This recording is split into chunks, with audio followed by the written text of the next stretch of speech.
जय हिंद प्यारे साथियों, आप सभी का एस आर डी अकेडमी में बहुत बहुत स्वागत है। जिन लोगों ने अभी तक मेरा चैनल सब्सक्राइब नहीं किया, प्लीज़ चैनल को सब्सक्राइब जरूर कर लेना। आज की हम लोग क्लास में एक महत्वपूर्ण टॉपिक क्लियर करने वाले हैं, जिसका नाम है वृत्ताकार कुंडली के कारण केंद्र पर उत्पन्न चुंबकीय क्षेत्र। बहुत ही महत्वपूर्ण टॉपिक है परीक्षा की दृष्टि से, जो अक्सर बोर्ड एग्ज़ाम में आता रहता है। एक छोटा सा डेरिवेशन है, बहुत ही महत्वपूर्ण है। चलिए इस डेरिवेशन को हम लोग करते हैं, जिसका नाम है वृत्ताकार कुंडली के कारण केंद्र पर उत्पन्न चुंबकीय क्षेत्र। बहुत ही आसान डेरिवेशन है। क्या है, इस पर मोस्ट इम्पॉर्टेंट डाल लो, मोस्ट इम्पॉर्टेंट। हर बार 2-3 नंबर में इसको पूछ लेते हैं, बहुत ही महत्वपूर्ण। क्या है, वृत्ताकार कोई वृत्त होगा, वृत्ताकार कोई कुंडली होगी, उसके कारण हमको क्या करना है, केंद्र पर जो उत्पन्न चुंबकीय क्षेत्र है वो। तो हम क्या करेंगे, पहले एक बार ध्यान से समझ लीजिए। हमारे पास कोई एक आर त्रिज्या का एक तार है, कोई हमारे पास एक इस प्रकार से एक तार है, ठीक है। इसको हम एक वृत्त के रूप में कन्वर्ट करते हैं। बिल्कुल जो आपको भाषा लिखनी है, आपको बिल्कुल एकदम से क्लियर करा देंगे, ठीक है। कोई हमारे पास इस प्रकार से एक वृत्तीय तार था, जिसको हम कन्वर्ट करने जा रहे हैं एक वृत्त में। एक तार था आर त्रिज्या का, इसको हम लोग कन्वर्ट करेंगे किसमें, एक मिनट,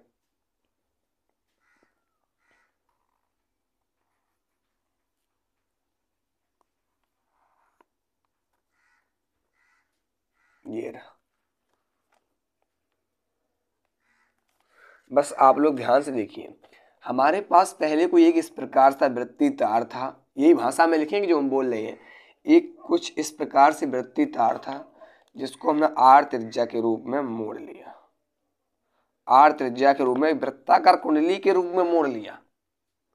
ये हमारी क्या है, वृत्ताकार कुंडली की लूप के रूप में हमने क्या किया, मोड़ लिया। और जिसमें क्या किया, हमने आई एम्पीयर की धारा प्रवाहित कर दी। आई एम्पीयर की क्या कर दी भैया, आई एम्पीयर की इसमें हमने धारा प्रवाहित कर दी, आई एम्पीयर की धारा प्रवाहित कर दी। हमको क्या करना है, इस वृत्ताकार कुंडली के कारण, ध्यान से मेरे हाथ का इशारा देखना है इस वृत्त की ओर, इस वृत्ताकार कुंडली के कारण जो केंद्र पर उत्पन्न चुंबकीय क्षेत्र है, केंद्र मेरा कहाँ होगा, एक बार एक मिनट देख लें, ठीक है। जो यहाँ पर ये हमारा केंद्र है, जो केंद्र पर उत्पन्न चुंबकीय क्षेत्र है, हमको वो ज्ञात करना है। माना इस केंद्र कोई ओ है, इस केंद्र पर कोई ओ बिंदु रखा है, इसकी आर दूरी पर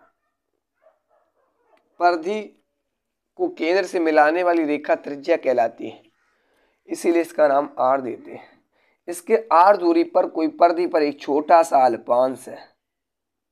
मैं अल्पांश थोड़ा बड़ा बना रहा हूँ, इतना बड़ा होता नहीं है क्योंकि देख नहीं सकते हो, तो आप देखोगे फिर कैसे। ये ए से बी, ये अल्पांश का नाम है। इस अल्पांश की जो लंबाई है वो डीएल है। ध्यान से पहले समझते रहिए, कॉपी पेन बंद करके।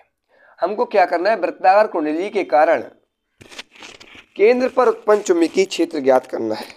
किस पर ज्ञात करना भैया, केंद्र पर चुंबकीय क्षेत्र ज्ञात करना। तो हमारे पास एक तार था, जिसको मैंने एक वृत्त के रूप में मोड़ लिया और फिर इसमें आई एम्पीयर की धारा को प्रवाहित कर दिया।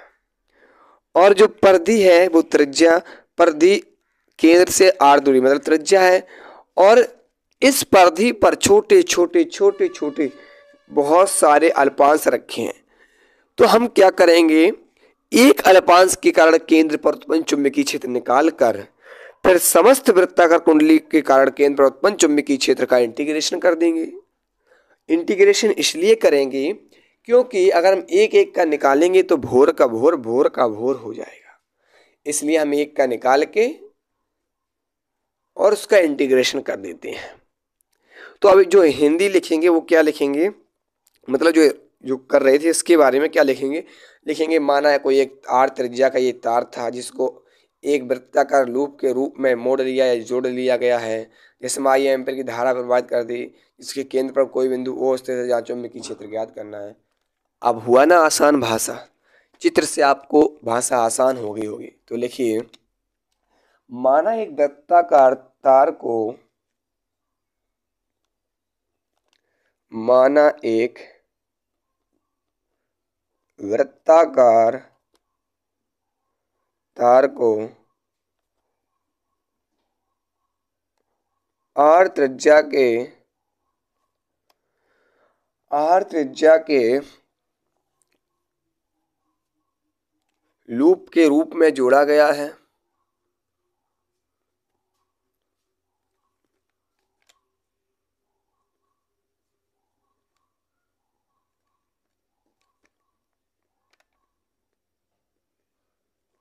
ये बात तो समझ में आई होगी। कोई एक तार था जिसको मैंने एक वृत्ताकार लूप के रूप में जोड़ लिया, और जिसमें क्या हो रहा, आई एम्पीयर की धारा प्रवाहित हो रही, जिसमें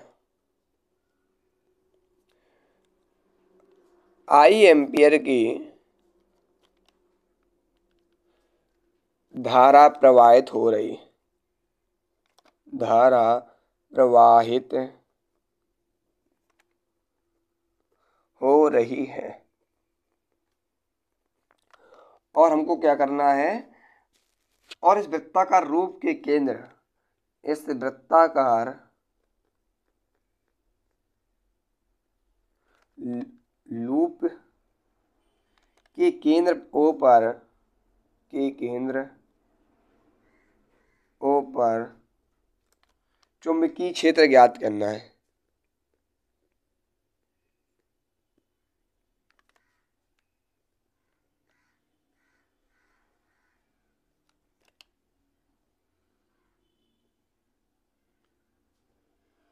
ठीक है, ये तो आपकी चित्र की भाषा होगी। अब एक चीज आप लोग इस चैप्टर में पढ़ चुके होंगे, नहीं पढ़े तो मैं इसका एक वीडियो बना दूंगा। इस चीज को थोड़ा याद रखना। हम लोग क्या करते हैं, कोई वृत्ताकार जब लूप दी जाती है तो उसके केंद्र पर जो चुंबकीय क्षेत्र होता है वो वायो सेवर्ट के नियम से ज्ञात करते हैं। तो यहाँ पर क्या लिखेंगे, वायो सेवर्ट के नियम से वृत्ताकार लूप के किसी अल्पांश, कोई अल्पांश क्या है हमारा, ए बी, अल्पांश ए बी के कारण उत्पन्न चुंबकीय क्षेत्र। देखिए, एक चीज आपको याद रखनी पड़ेगी, मैं फिर से बोल रहा हूँ, जो वायो सेवर्ट का जो नियम कहता है dv बराबर μ0/4 pi I dl sine theta upon r square. इसके बारे में हम कल की क्लास में ढेर सारी चर्चाएं करेंगे। आज बस आप लोग थोड़ा इसको मतलब ऐसे ही याद रखें। तो लिखेंगे वायो सेवर्ट के नियम से,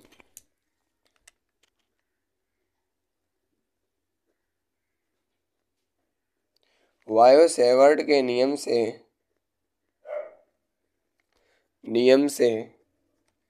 वायो सेवर्ट के नियम से वृत्ताकार लूप, वृत्ताकार लूप के किसी या कोई अल्पांश, अल्पांश हमारा क्या है, ए से बी, अल्पांश ए बी के कारण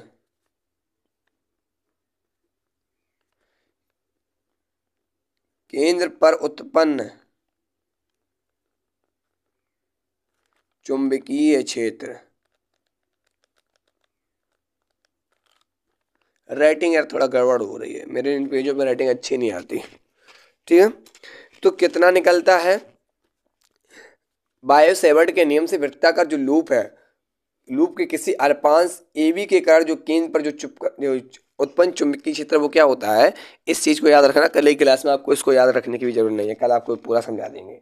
डी बराबर μ0/4 pi I dl sine theta upon r square. इसको हम एक अच्छे से बॉक्स में बंद कर देते हैं। ठीक है,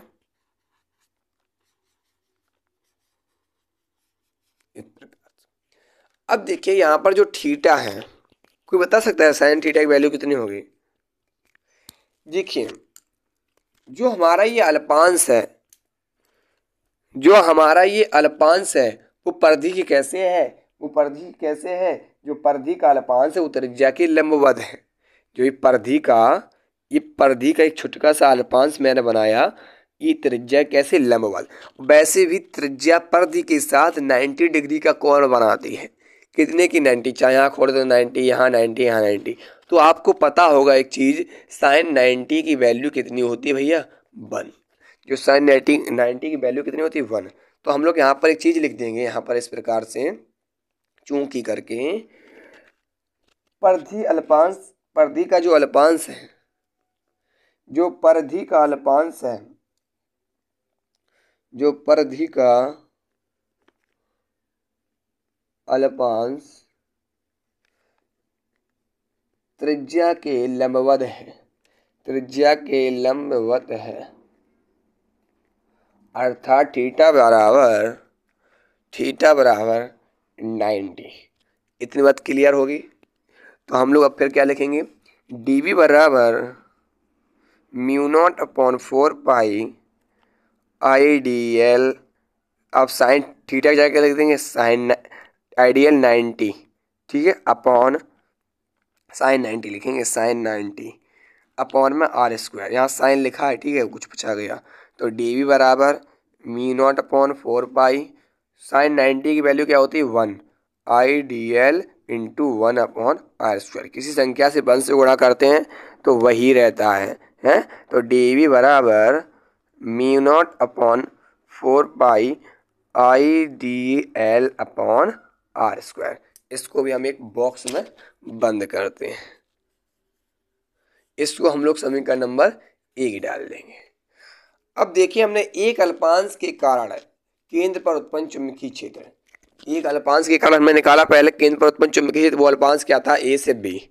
उसके कारण कितना निकला हमारा, उसके कारण हमारा निकला है वी डी वी बराबर mu naught upon 4 pi I d l upon r square.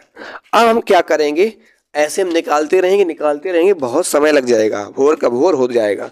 लेकिन अब हम क्या करेंगे, इसी का इंटीग्रेशन कर देंगे। क्या करेंगे, आयताकार लूप पर पड़ने वाले समस्त अल्पांशों के कारण जो केंद्र पर उत्पन्न चुंबकीय क्षेत्र है, इस प्रकार से उसका इंटीग्रेशन कर देंगे और हमको मिल जाएगी वैल्यू। तो लिखेंगे एक लाइन और, लिखिए, वृत्ताकार लूप पर पड़ने वाले, वृत्ताकार लूप पर पड़ने वाले समस्त अल्पांशों के कारण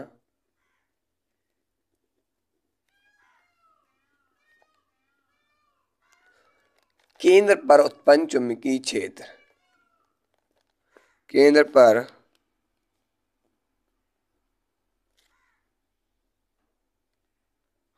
उत्पन्न चुंबकीय क्षेत्र, जो केंद्र पर उत्पन्न चुंबकीय क्षेत्र है, हम क्या करेंगे, केंद्र पर कुल लिख लो, ठीक है, केंद्र पर कुल उत्पन्न चुंबकीय क्षेत्र, मतलब अब एक का इंटीग्रेशन कर देंगे, अब सबके कारण केंद्र पर चुंबकीय क्षेत्र निकल आएगा। तो हम लोग अब क्या करेंगे, v बराबर इंटीग्रेशन 0 से 2 पाई आर, परिधि क्या है 2 पाई आर, लिमिट ले लेंगे dv, ठीक है, और dv की हम लोग वैल्यू निकाल चुके हैं, उसको यहाँ पर रख देंगे। 0 से 2 pi r limit mu naught upon 4 pi I d l upon r square, constant value बाहर निकल लेंगे। इंटीग्रेशन 0 से 2 पाई आर, ये हमारी कॉन्स्टेंट वैल्यू है, इसको बाहर लिख लेंगे, mu naught upon 4 pi I upon r, इस आर स्क्वायर, ठीक है, v बराबर, और बचा क्या हमारा dl। आपको पता है dx का इंटीग्रेशन क्या होता है x, तो dl का क्या हो जाएगा l। तो v बराबर mu naught upon 4 pi I upon r square, limit 2 pi r, अरे दिखा नहीं है, सॉरी दोस्त, हमने यहाँ पर क्या किया, कांस्टेंट वैल्यू को सिर्फ बाहर लिख लिया है और इसका इंटीग्रेशन कर दिया। अब लिमिट रख दिया 0 से 2 पाई, पहले अपर लिमिट लगती है फिर लोअर लिमिट। तो v बराबर mu naught upon 4 pi I upon r square into 2 pi r, r से एक आर कट गया, तो हमारे पास क्या बचा, हम यहाँ लिख दे रहे हैं, इस जगह लिख दे रहे, ध्यान से देखो, v बराबर mu naught upon 4 pi I 2 pi upon pi r बचा सिर्फ, ठीक है। तो हमारे पास बस इतना बच गया, यही है पूरे केंद्र पर उत्पन्न चुंबकीय क्षेत्र, ठीक है।